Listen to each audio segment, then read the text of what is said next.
আল্লাহ বলছেন কি সূরা আল হুজরাতের মধ্যে, ইয়া আইয়ুহান নাস ইন্না খালাকনাকুম মিন যাকারিন ওয়া উনসা ওয়া জাআলনাকুম শুউবান ওয়া কাবাইলা লিতাআরাফু ইন্না আকরামাকুম ইনদাল্লাহি আতকাকুম।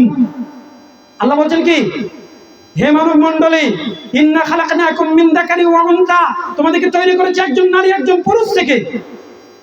ওয়া জাআলনাকুম শুউবান ওয়া কাবাইলা লিতাআরাফু, দুনিয়াতে বিভিন্ন গোত্রে বিভক্ত করেছি যাতে করে তোমরা পরিচিতি লাভ করতে পারো, একে অপরের পরিচিতি। কেমন যে আমি মণ্ডল বংশের, আমি বিশ্বাস বংশের, আমি ভারতবাসী, আমি সৌদি আরবিয়ান, এই ভাগগুলো করা হয়েছে পরিচিতির জন্য। লিতাআরাফু ইন্না আকরামাকুম, আল্লাহর কাছে হচ্ছে সে সম্মানীয়, ইনদাল্লাহি, আল্লাহর নিকটে আতকাকুম, যে যত আল্লাহকে ভয় করে। এই জায়গাতে বসে দেবকুণ্ডর এই কাহিনী যখন কথা বলেছি, মাদ্রাসাওয়ালাদের জালসায় কি হয়, দোকান পাশার বসিয়ে লোকজনের ভিড়, ওখানে যুবক যুবতীর একদম অবাধ মেলামেশার একটা কারখানা তৈরি হচ্ছে। আজকে দেখলাম আলহামদুলিল্লাহ, ওইদিকে দেখলাম যে দোকানদারদেরকে বস্তু দেওয়া হয়নি, ওরা সাইকেলে করে ওদের মালপত্র নিয়ে কোথায় যাবে পাত্তা পাচ্ছে না। চেষ্টা করলে সবই করা সম্ভব। দোকানের বিরুদ্ধে, মেলার বিরুদ্ধে যখন বলেছে, আমার সময় ছিল 1 ঘন্টা, 15 মিনিট পরে একটা চিরকুট হাতে আসছে, আপনি আপনার বক্তব্য 5 মিনিটের মধ্যে শেষ করে দিয়েছি। কি হয়েছে? আমার কিছু এসেছে? কিছু বাকি আমার কিছুই করতে পারেনি। কি করেছে? আমি নিজের পয়সায় তেল খরচ করে এসেছিলাম, তেল খরচ করে বাড়ি গিয়েছি, আমাকে খরচও দেওয়া হয়নি। কিন্তু ছন্দ মিলিয়ে দোয়া করে যদি একটু আদায় করে দেওয়া যায়, 10,000 15,000 টাকা তাদেরকে দিয়ে দেওয়া হয়, কোনো এতে দ্বিধাবোধ করে না মানুষ। জাতীয় বোকা, বক্তাও বোকা। আল্লাহর কাছে এর জন্য ধরা পড়তে হবে না। আল্লাহ বলেন, মা ইয়ালফিযু মিন কাওলিন ইল্লা লাদাইহি রাকীবুন আতীদ, মুখ থেকে কি নির্গত করছো এটা তুমি মনে রাখবে, সব লেখা হচ্ছে।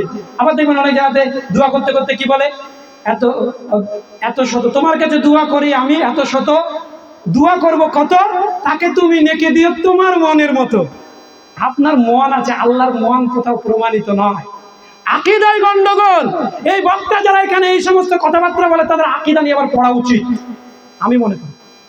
আপনি বলবেন যে ছোট মুখে বড় বড় কথা, ছোট মুখে বড় কথা নয়। আল্লাহর মন নিয়ে আপনি কেন বলবেন? আল্লাহকে অপমান আপনি কেন করবেন? আমার খুব আফসোস এবং দুঃখ লাগে, কোরআন সুন্নাহ আমরা শিখতে চাইলাম না। তো নম্রতা এবং ভদ্রতার কথা বলছিলাম, বলতে বলতে অনেক দূর চলে গেছে। নম্র ভদ্র মানে আপনার সঙ্গে যখন আমি কথা বলবো, ভাই কেমন আছেন? জি আলহামদুলিল্লাহ ভালো আছি।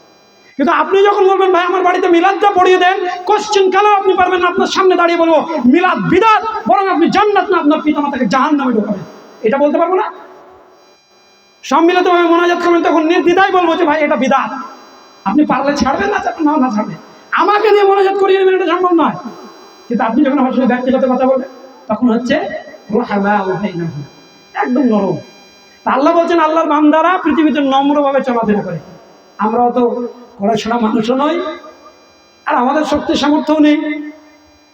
একটা ভালো জিনিস মনে করতে অনেকে মজা, আমি ক্ষমতা আছে, আমি এই করেছি, অমুক করেছি, তমুক করেছি, আপনারা কি করলেন, এসব কি হবে, কোরআন সুন্নাহ বর্ণনা করে।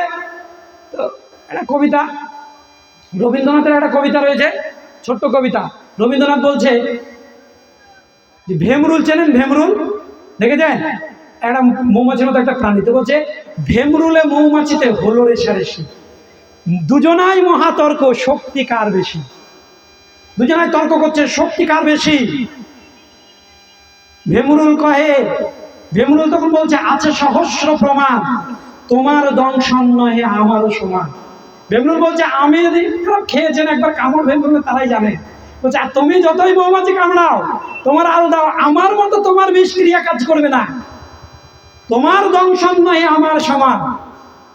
মধুকর নিরুত্তর ছলো ছলো আঁখি, মৌমাছি কি বলবে? তাই তো সত্যি, এর কাছে তো আমি হেরে গেলাম। নিরুত্তর ছলো ছলো আঁখি, চোখ ভিজে ভিজে আসছে। আমাদেরকে যখন বলে এই সব করে কি হবে, অমক করে কি করলেন, এ বেদাত বেদাত করে বেড়ালেন চিরজীবন, শিরকার বেদাত, শিরকার বেদাত, এইসব করে কি হবে?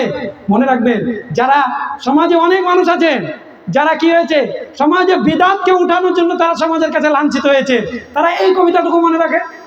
নিরুত্তর ছলো ছলো আঁখি, বনকবি কহিলেন তাদের কাছে ডাকি ডাকি। বনকবি মৌমাছিকে ডেকে বলছেন, কেন বাছা নত শির, কেন তুমি মাথা নত করে আছো, মাথাটাকে নিচু করে কেন তুমি ঘুমিয়ে আছো, কেন বাছা নত শির? এ কথা নিশ্চিত, এই কথাটাই সত্য, বিষে তুমি হার মানো, মধুতে যে জিত।